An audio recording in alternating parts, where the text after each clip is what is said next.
Hi, this is Scott Garibay, and today I want to talk about an unusual subject. I want to talk about player character death in an extremely unusual circumstance that I think some players, some Dungeons and Dragons players have been in, Dragon Masters.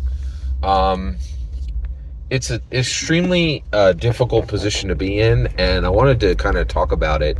And the reason why we're going to talk about it is Joker Folie. So, spoilers for Joker Folie here. So I saw Joker Folie. I thought that Todd Phillips was doing something specific, and I've already done my video on that. What I thought Todd Phillips was trying to accomplish. The world has spoken, and they're saying no. Todd Phillips was not trying to do something bold or innovative. This was just an astonishingly bad movie.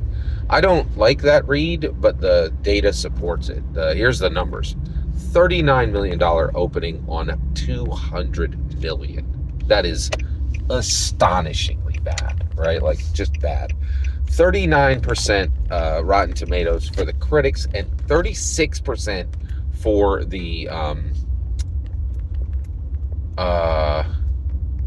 audience. That is almost unheard of. You almost never see an audience score lower than a critic score. That's like, that in itself is another metric, right? And then finally, you also have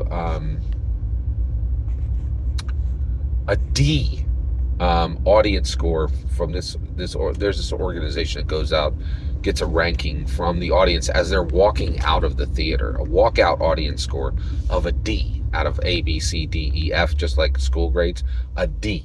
Like, and people who are going to see these in the film and just coming out, usually they have it trends toward B, A, B, C. D is extremely low. So every single metric, everybody was like, this is an abominable movie, right? So now you see this situation where Lady Gaga, right, she's trying to build a career, right? And she just coming off of House of Gucci, which is a loser. Now she's got Joker Folie, which is a loser, right? And so she spoke really well on the promotion tour, and she's like, I'm promoting this thing, I'm happy about this.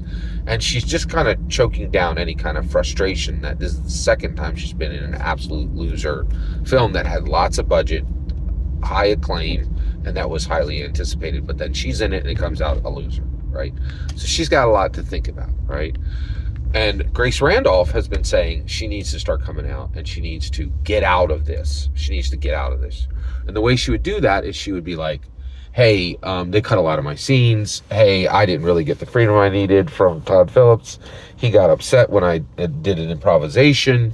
And he has spoken publicly that there was an improvisation she did that changed, that he didn't want to use because it actually, he didn't use it because it changed the entire purpose, and it changed the scene fundamentally, artistically, right?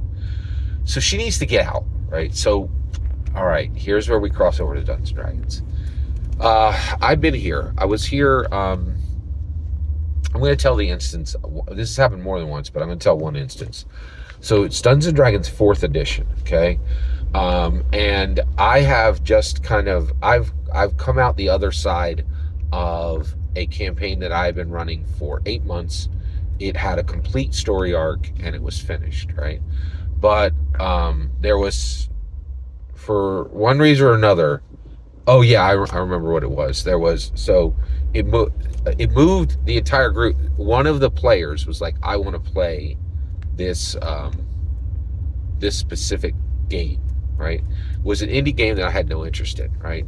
So now I'm sans a physical table. So I go to my FLGS and I start playing in a FLGS 4th edition Dungeons and Dragons game with a dungeon master who I don't know and a bunch of players I don't know, right? So we're there every week, and I run for about 6 weeks, right? And I realize, okay, there's a great group of players here, but this dungeon master is terrible, right? So what I want to do is I want to take this group of players, or some of these players, and start running a different Dungeons and Dragons campaign right here in the FLGS, right? So, but I was like, but first of all, I'm stuck in this campaign right here, right now. And I'm like, I don't want to quit because that sends the wrong message to the other players. And I also felt it would be kind of insulting to the dungeon master if I quit outright. So I was like, I know what I can do to get out of this. My character can die, right? So I can make tactical mistake choices, and then, oh no, too many Knowles, my character died. And then I could say, oh, well, you know what? I don't know what I really want to, play. Maybe I should just watch you guys for a week or two, right? Come back, watch the game for a week or two, and then finally just say to the best player there, actually say to the shopkeep, I want to run my own, D&D. Will you allow that? And then hopefully some of those other players will shift over because the game I was in was so terrible. It was just not run well, right? So this is a dark, dark period, right? And that's where I was. I was hoping for a situation where my player character would die in combat, and I was making tactical decisions, right, to make sure that as much HP was taken from my character as possible in each session. Now, what ended up happening, right, was that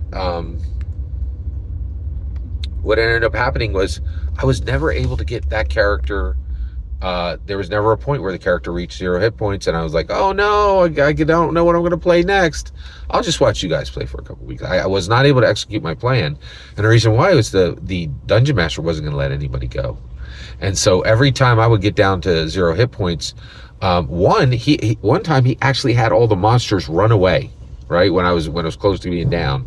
He carefully orchestrated that he would not allow player characters to die in the game. And the reason why is, he's a terrible dungeon master. He's a terrible dungeon master, and he needs everybody at the table. He can't lose a single player, right? And and so I think that was the reason, that this was happening, right? So it was challenging. It was very challenging. It was very challenging situation, and it was just, and so then what happened is I kept trying, right, and this went on for 3 weeks, and then finally the other campaign that had been put up, the guy dragged his feet and never really started it, right? He just talked and did nothing and didn't really start the session. And so I just came up with an idea and then started my own D&D campaign back at my own home, right? And that worked out really well. But I think there are, and the reason why I'm talking about this is I think we need to start to talk about this situation where the D&D game is so bad, you feel like your only out is that your player character gets killed to give you an option, right? I'm not going to say, all this video is doing is acknowledging that sometimes campaigns reach this point, right? And what I want to talk, and then, and I did want to give and so I'm giving my humble opinion on how bad that feels, right? Every single word you just heard is my humble opinion on a Dungeons & Dragons campaign that gets to this point. But the important part is I would really like to hear your experiences on this and your humble opinion on the same. Please consider liking, subscribing, and have a fetch millennium.